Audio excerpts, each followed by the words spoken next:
Y estamos 5 meses con este proceso de recojo de firmas.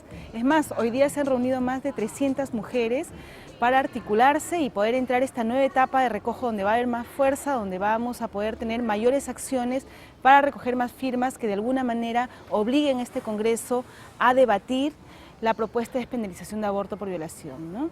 Creo que uno de los problemas que tenemos tiene que ver con, en primer lugar, con políticas absolutamente pragmáticas que no quieren enfrentarse a este poder que tiene la jerarquía eclesiástica, ¿no? Y a los grupos conservadores que están dentro del Estado, se han articulado dentro del Estado para obstaculizar cualquier tipo de iniciativa que de alguna manera abone a la autonomía y libertad de las mujeres en lo que se refiere a control de su cuerpo y su sexualidad, ¿no?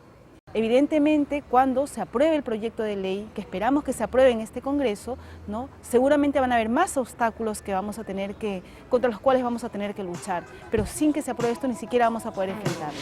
Si el silencio calla ese temor, sin derecho su cuerpo tocó, no hay palabras que calmen su dolor, déjenla en paz que tome su decisión. Si el silencio calla ese temor, sin derecho su cuerpo tocó, no hay palabras que calmen su dolor, déjenla en paz que tome su decisión. Busco una salida asustada, agachando la mirada con el autoestima en nada. Encima ese depravado la dejó contra su voluntad embarazada. Sin disfrutar de la vida confundida, ayuda solicita. Hombre, mujer, tío, primo, abuelo, vecino, vecina. Que esta historia no vuelva a pasar, que no se repita, déjenla pensar. No digas más si no la vas a alentar, si no la vas a alentar, no digas más. Las brujitas, esta colección que tengo aquí, es para expresar, ¿no? Tiene que ver con la historia de las mujeres, con la época de la Inquisición, cuando en esa época las mujeres practicaban la medicina, pero sin embargo eran consideradas como brujas, ¿no? Como que los hombres, sí, o sea, ellas no podían hacer eso. Entonces, es una forma de reivindicar a las mujeres, ¿no?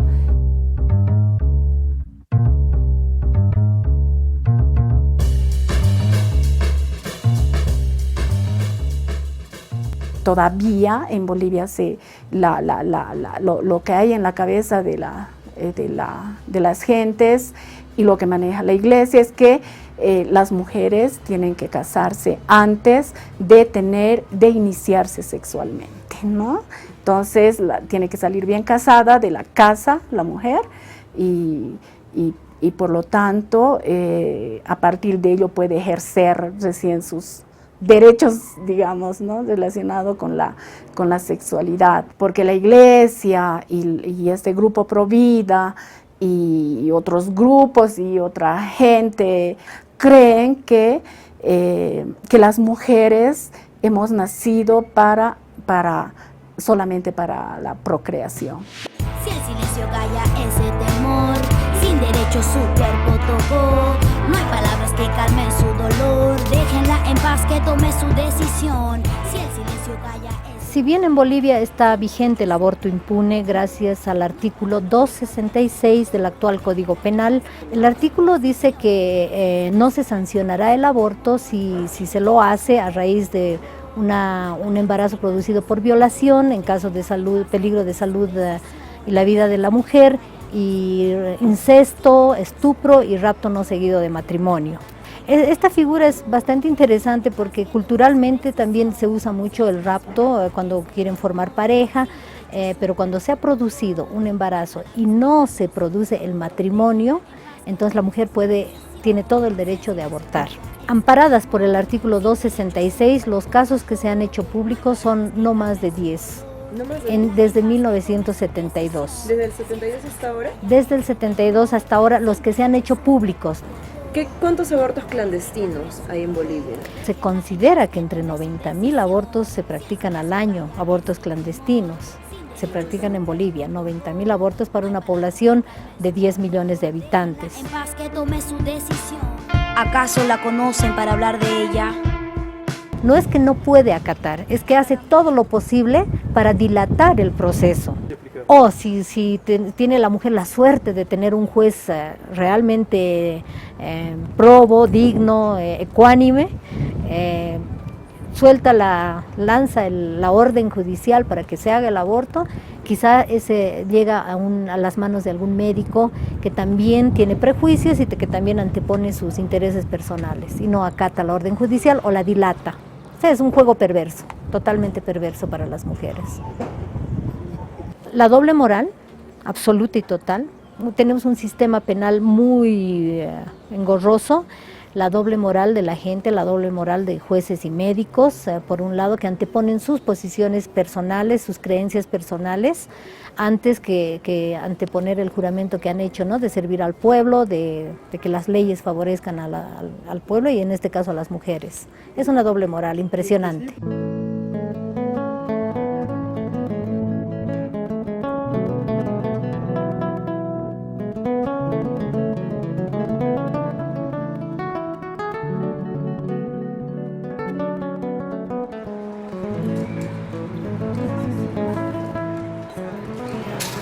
Yo aborté y hay que decirlo así, hay que decirlo con todas las palabras, no que interrumpí mi embarazo, no, es así. O sea, yo no me sentía ni muy joven para tener un bebé, ni me sentía inmadura, tenía 19 años, pero yo lo hubiera podido hacer, pero simplemente no quería. O sea, no se puede respetar eso como una decisión autónoma. Jamás sentí que estaba haciendo lo incorrecto, jamás sentí que estaba asesinando a nadie, jamás tuve ninguna pesadilla alrededor, jamás hubo nada que a mí me dijera que tomé una decisión equivocada.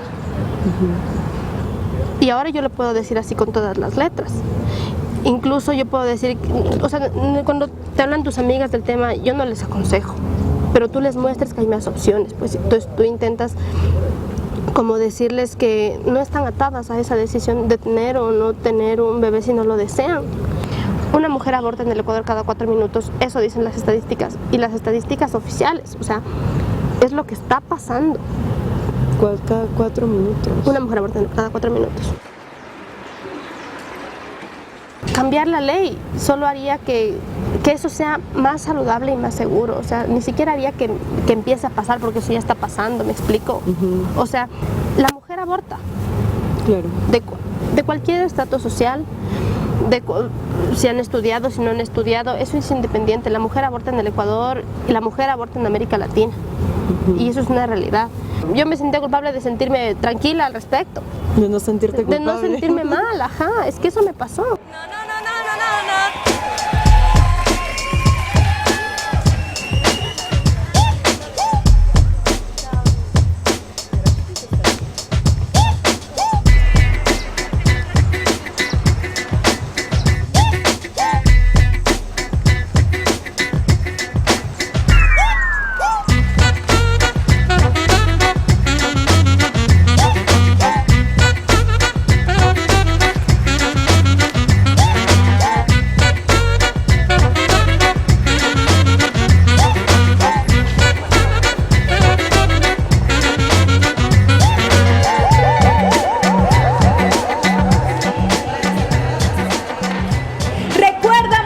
Calladita te ves más bonita, nos dicen amenazantes.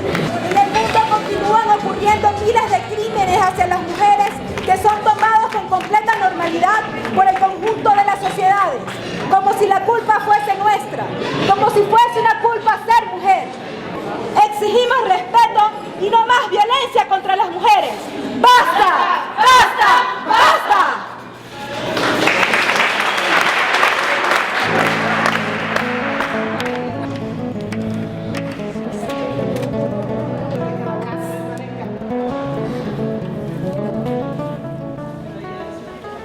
El comunicado que leímos hoy se llama La culpa de ser mujer porque parece que es algo biológico, la naturalización de la violencia solo porque eres mujer, por tu condición de género. Entonces el altar es una composición de ofrendas, una composición de recuerdos, una composición de amor también, de vínculos y una composición también de denuncia. Estamos denunciando las muertes de las compañeras en muchos lugares de América Latina. Hoy es una apuesta a la memoria y es una apuesta no al olvido. 1, 2, 3. Por nuestras muertas, ni un minuto de silencio, toda una vida de resistencia. Sabemos que en Ecuador estamos en una lucha fuerte porque se despenaliza el aborto en todas las causales. El tema de que tu cuerpo es tu territorio, que es tuyo, que es propio, y el lema que hicimos, ¿no? Mi cuerpo es mío, porque es nuestro cuerpo, es soberano, soy soberana de mi cuerpo, soy autónoma de mi cuerpo y mi cuerpo no debe ser producto de prácticas violentas de otros o otras.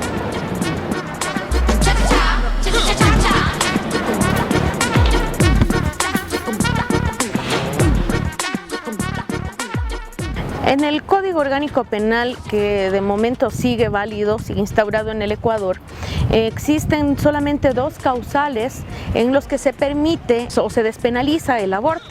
El uno es el aborto terapéutico y el otro, es decir, para salvar la vida de la mujer, y el otro es el aborto por violación en caso de que la mujer sea idiota o demente. En ambos casos se vulnera absolutamente la soberanía de las mujeres y nuestra propia decisión, ya que en los 2 casos quienes toman la resolución son médicos, jueces o los representantes legales de las mujeres.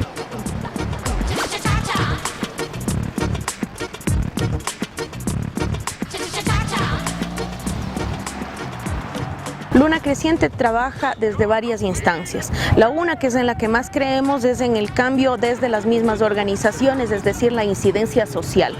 ¿Sí? Creemos que sin eso tampoco hay ley que valga, sino la ley también queda solamente como declarativa o como un papel muerto. Creemos que tenemos varias aliadas de alguna forma, entre ellas sí destacamos, por ejemplo, el trabajo de la María Paula Romo.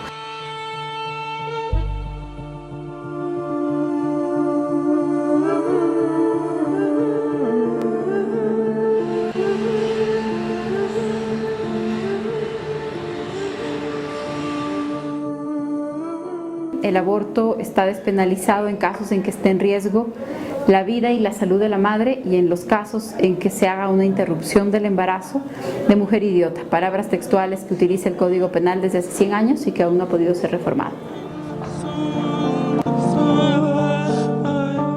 En la Comisión de Justicia se está tramitando un nuevo Código Penal. En el informe para primer debate se aprobó ese informe, que no todavía la ley, pero en el informe al menos se recomienda la despenalización del aborto en casos de violación.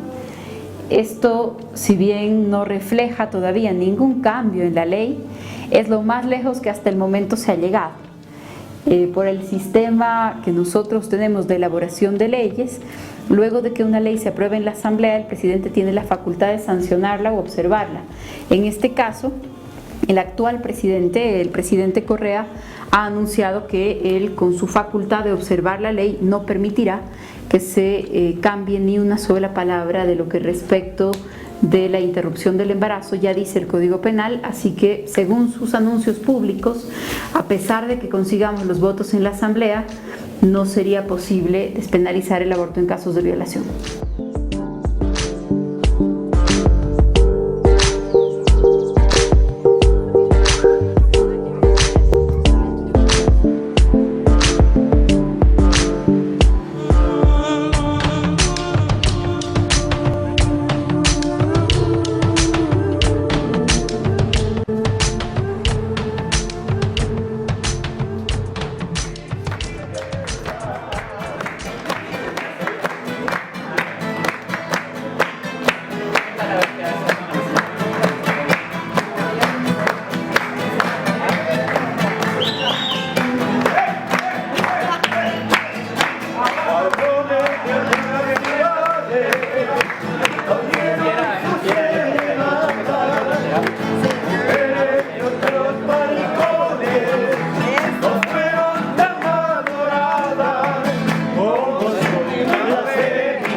tenemos un caso muy importante, que es el de una niña que con 13 años de edad fue violada.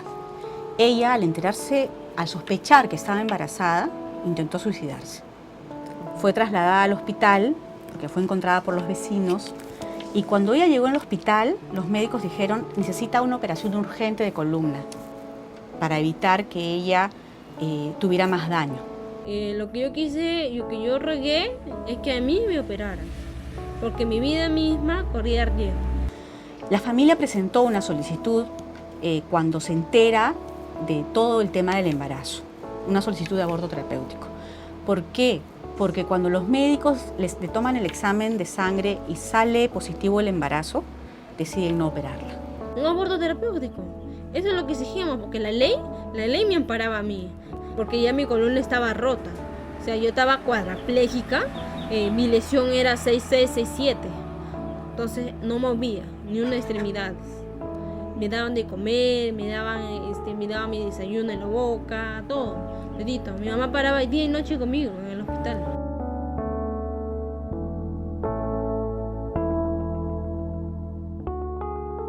Con el paso del tiempo, el daño en la columna fue irreversible. Y ahora LC, que son las iniciales de su nombre, está postrada en una silla de ruedas, sin poder caminar.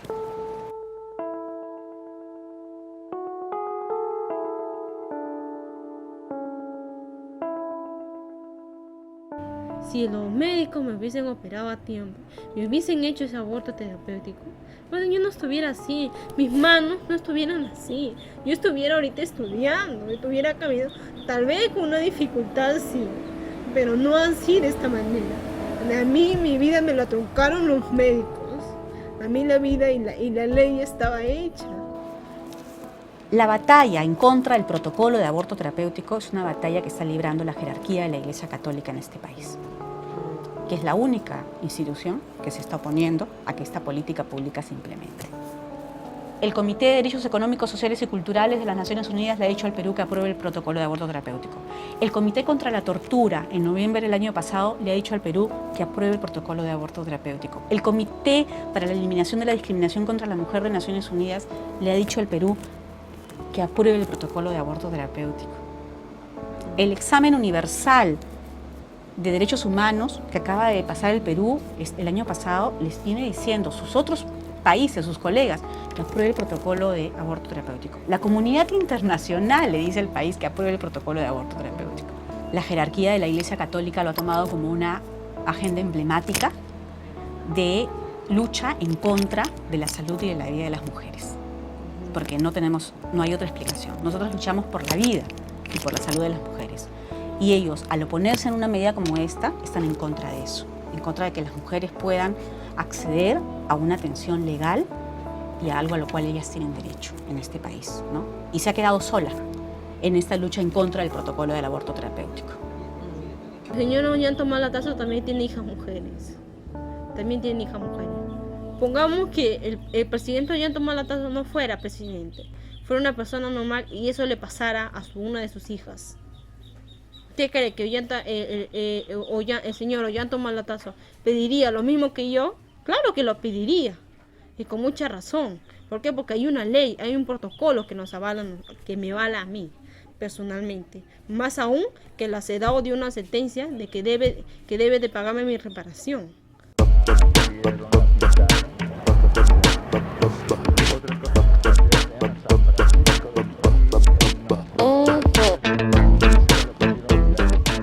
El tema del aborto es uno de los temas que, ¿cómo diría yo?, sobre el que se ha hecho más bulla, más alboroto. Se ha convertido el aborto en el pecado más grande de todos los pecados. Los pastores, varones todos, los curas, varones todos, apoyándose en un libro escrito por varones, me refiero a la Biblia, justifican este asunto del aborto como el pecado más horrible de todos los pecados.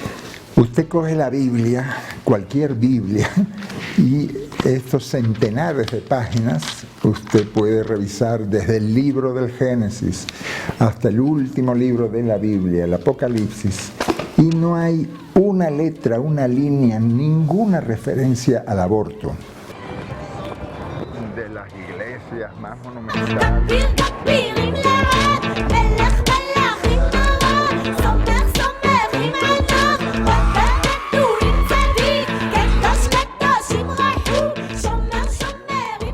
La jerarquía eclesiástica que está encaramada en Roma es un negocio muy bien montado, muy rentable, sumamente rentable.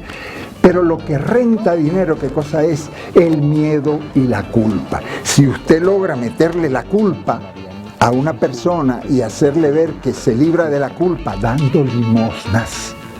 Si usted le mete el miedo a una persona, pero le hace creer que puede librarse del miedo dando limosnas, usted tiene montado un negocio muy rentable. ¿Por qué la iglesia está como con esta obsesión del aborto? Atrás de todo este asunto del aborto hay la necesidad de mantener el control femenino y el control masculino de rebote también en aquello más íntimo que tienes tú. ¿Qué es lo más íntimo tuyo? Tu sexualidad. La iglesia no se preocupa, cuando hablo de la iglesia es la jerarquía. La jerarquía no se preocupa de la destrucción del medio ambiente, no le preocupa mucho el tema de la minería a cielo abierto, no habla de pecados ecológicos. El pecado siempre es de la cintura para abajo, ¿verdad? Ahí está el pecado. Si tú controlas eso, que es lo más íntimo tuyo, tú tienes controlada a esa persona. Si tú le haces ver que si usted toma decisiones de ponerse un condón, usted va a ser condenado por Dios, ¿verdad?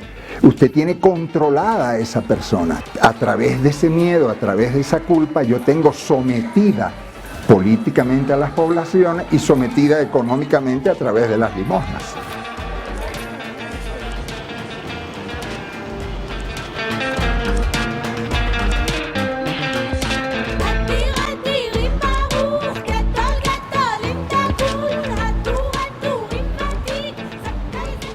El embarazo no deseado existe.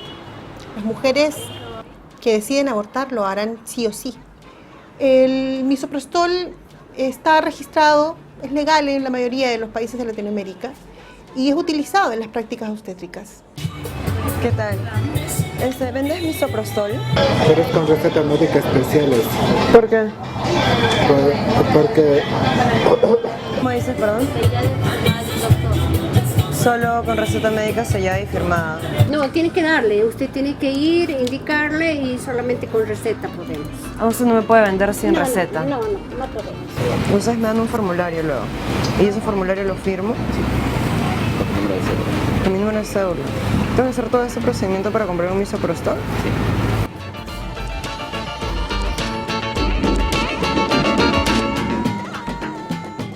Entonces este es un insumo que es seguro, es barato, es muy seguro, incluso autoadministrado durante las primeras semanas del embarazo, hasta las 9 semanas.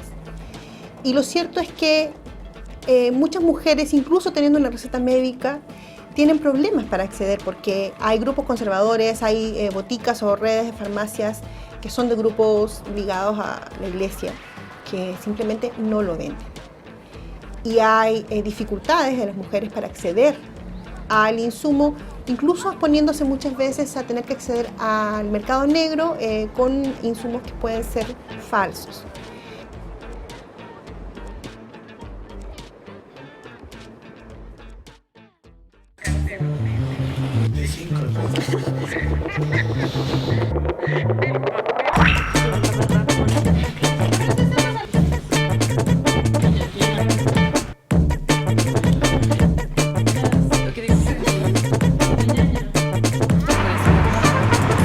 Todo eso que me salvaría.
si bien en nuestro país es una legislación de avanzada en el tema de aborto, el artículo 266 nos permite que las mujeres incluso puedan abortar en raptos no seguidos de matrimonio.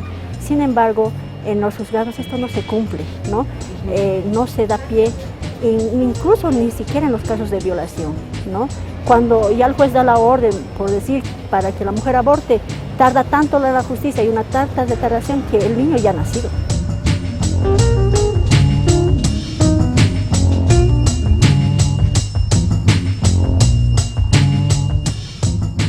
Mira, esta es una calle muy conocida en Bolivia, aquí en La Paz especialmente, es la Sajarnaga y es la calle de las brujas que se dice. Acá puedes conseguir como artesanía, como recuerdos artesanales, medicinas, como también lo que te decía, hierbas que las mujeres, como estas hierbas por ejemplo, el orégano, la hoja de higo, el tártaro, la pupusa, el amarguillo, o sea, una infinidad de lista de productos y hierbas a que las mujeres acuden para interrumpir un embarazo no deseado. Puede funcionar o no, y cuando no, las mujeres van pues con sangrados ya o abortos incompletos a las clínicas también clandestinas, que es donde se produce aborto, ¿no? Amiga, una pregunta, si se me ha atrasado mi mes por unos días, ¿venden hierbas acá? Hierbas, pero pastillas también. Pastillas también. ¿Y cuánto están las hierbas? La hierba aquí sale a 30. ¿Cómo? La hierba 30. 30. ¿Y las pastillas? A 50. 50 bolivianos. ¿Jarabe no venden? Jarabe también vendemos. ¿Y qué hierbas son? ¿Me las pueden mostrar?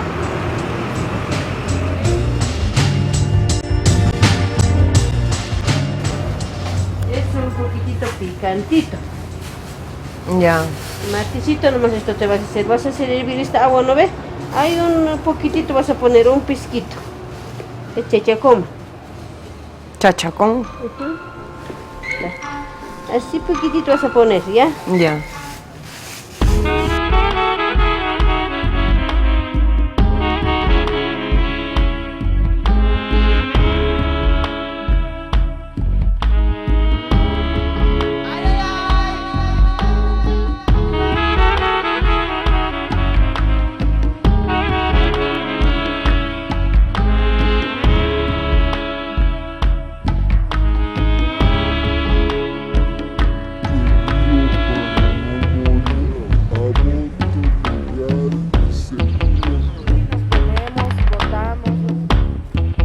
Falta un ganchito y faltan calzones. Yo quiero luego ponerme uno. Aquí estamos movilizadas como cada año. 28 de septiembre es el día de la despenalización por el aborto en América Latina. Ahora hemos pensado en la cuestión de los calzones por una referencia muy directa que ha hecho nuestro presidente en una de en un acto público que él ha tenido, ¿no?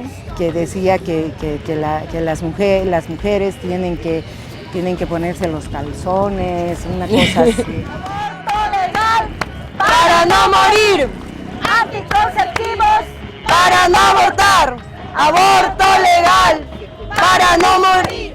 Saquen sus rosarios de nuestros ovarios. ¡Saquen sus rosarios de nuestros ovarios! Como campaña 28 de septiembre creemos que es importante la modificación del Código Penal. Tenemos nosotros el aborto impune bajo tres causales, que es por violación, incesto, rapto no seguido de matrimonio, cuando la vida de la madre corre peligro. La campaña 28 está promoviendo. No se cumple principalmente porque nuestros tomadores de decisiones en el sistema judicial aducen la objeción de conciencia o cuando hay un permiso judicial para que una niña embarazada por violación, los médicos se oponen a hacerle un aborto diciendo que ellos creen en la vida, ¿no? Y se la condena, se trunca sus proyectos de vida a una niña que tiene que aguantar un trauma de violación y después se la obliga a tener un hijo que no es deseado. Espíritu del agua, espíritu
importantísimo que la gente joven se integre. Yo he ido aprendiendo, por ejemplo, de otras señoras, y ellas, las jóvenes como Micaela o como cualquier muchacha de 15, 20 años, a ellas les encanta participar dentro de las organizaciones y todo, porque dicen, realmente lo que ustedes dicen tienen toda la razón, porque en los colegios, en las universidades no nos dan esto, y a nosotros nos encanta participar, e invítenos a seguir participando. Rechazo, rechazo, rechazo a la violencia.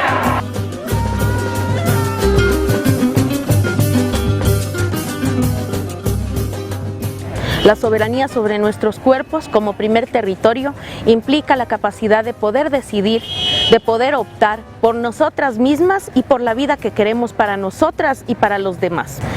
Entonces, la lucha por la despenalización del aborto es una lucha que no es solamente por el abortar o no abortar, sino por el que se nos acepte, el que somos seres enteros, mujeres enteras, que tenemos capacidad de decidir sobre nuestro proyecto de vida, sobre cuándo, cómo y dónde tener hijos o no tenerlos, sobre cuáles son nuestras opciones sexuales y sobre nuestra gana de hacer o no hacer el amor y con quién.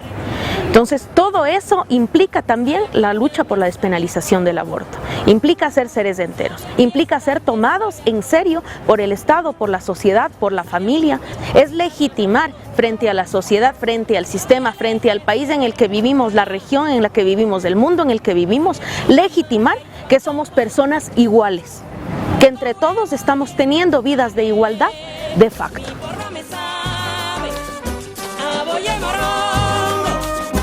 Mi porro me sabe a boya morongo y en mi gran celele, mi amiguito Soto ya ve, y en mi gran celele, mi amiguito Soto ya ve.